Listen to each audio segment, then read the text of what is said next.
हिमाचल प्रदेश में कांग्रेस पार्टी की सरकार जो सुखविंदर सिंह सुक्खू जी के नेतृत्व में चल रही है, आने वाले समय में एक त्रासदी के रूप में भविष्य में याद रखी जाएगी। एक त्रासदी जो प्राकृतिक होती है, जिस पर किसी का बस नहीं होता है, और एक त्रासदी वो होती है जो मनुष्य द्वारा निर्मित है।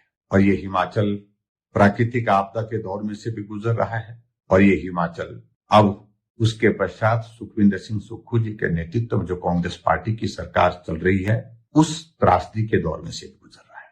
मैं इसलिए इस शब्द को कह रहा हूं क्योंकि बोलने में उचित नहीं लग रहा है और शायद सुनने में भी उचित नहीं लगेगा, लेकिन हालात ऐसे बने हैं, जो परिस्थिति ऐसी बनी है, जिसके आधार पर मैं ये बात कह रहा हूं।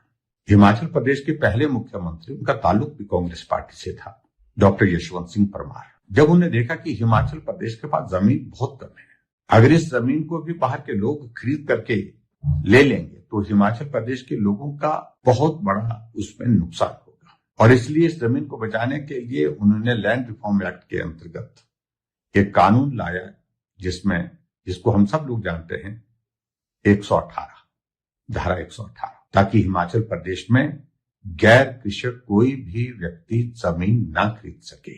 और वर्तमान सरकार को लग रहा है कि ये एक बहुत बड़ी बात है। हिमाचल प्रदेश में प्राइवेट सेक्टर का इन्वेस्टमेंट लाना है तो उसके लिए इस बाधा को हटाना चाहिए। और इससे पहले भी उन्होंने अब कई संदेश दे दिए, जैसे हिमाचल प्रदेश ऑन सेल के एक नहीं अनेकों उदाहरण, टूरिज्म के 16 यूनिट बेचने के लिए तय कर दी हैं, किसी बीच में किसी बाधा के कारण रुके पड़े हैं, अन्यथा उनकी तैयारी चल रही है। हिमाचल प्रदेश में पालमपुर यूनिवर्सिटी की सैकड़ों बीघा जमीन जो है वो बेचने की तैयारी चल रही है। मामला लोगों ने उठाया, विपक्ष ने विधानसभा में उठाया, तो उस कारण से रुका पड़ा है। ऊपर से कोर्ट ने उसका संज्ञान लिया है।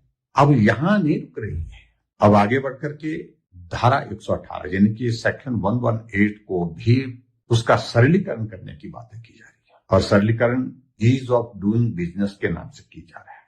और मैं इस बात को अच्छी तरह से समझता हूं। बहुत सारे अधिकारी हैं जो इस तरह की सलाह देते हैं, हमें भी देते थे, लेकिन हमने उनकी बात नहीं मानी।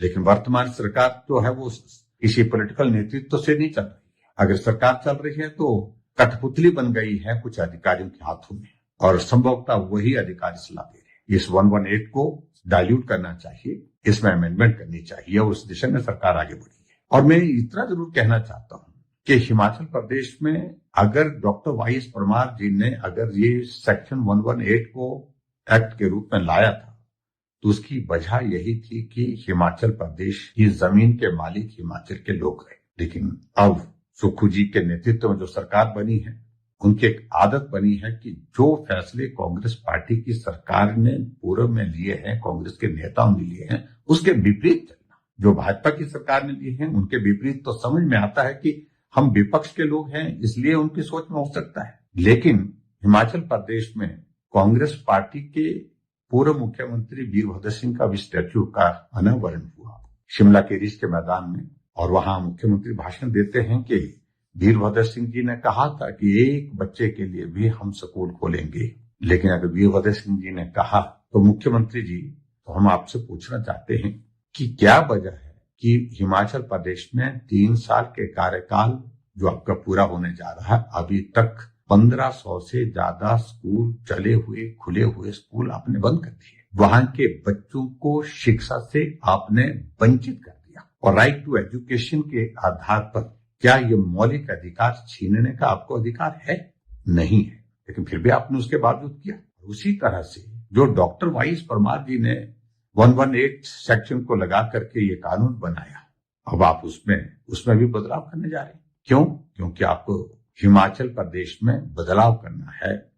बदलाव यानी कि आप हिमाचल प्रदेश को बेचना चाह रहे हैं। और मैं बड़ा स्पष्ट कह रहा हूं, भारतीय जनता पार्टी ऐसी किसी भी मूव का विरोध करेगी। विधानसभा के अंदर भी, विधानसभा के बाहर भी आंदोलन करना होगा तो आंदोलन भी किया जाएगा। ये हिमाचल वर्तमान में कांग्रेस पार्टी के नेतृत्व के हाथों सुरक्षित नहीं है, ये पूरा हिमाचल प्रदेश महसूस कर रहा है। इसलिए मेरा मुख्यमंत्री से इस बात के लिए बार बार आग्रह है कि आप पूरा विचार करें, ऐसे कदम ना उठाएं जिससे हिमाचल प्रदेश के हितों को बेचा जाए, और विचार करने के बाद फैसला करें। यही मुझे आप सबके बीच में कहना है। बहुत बहुत धन्यवाद। नमस्कार।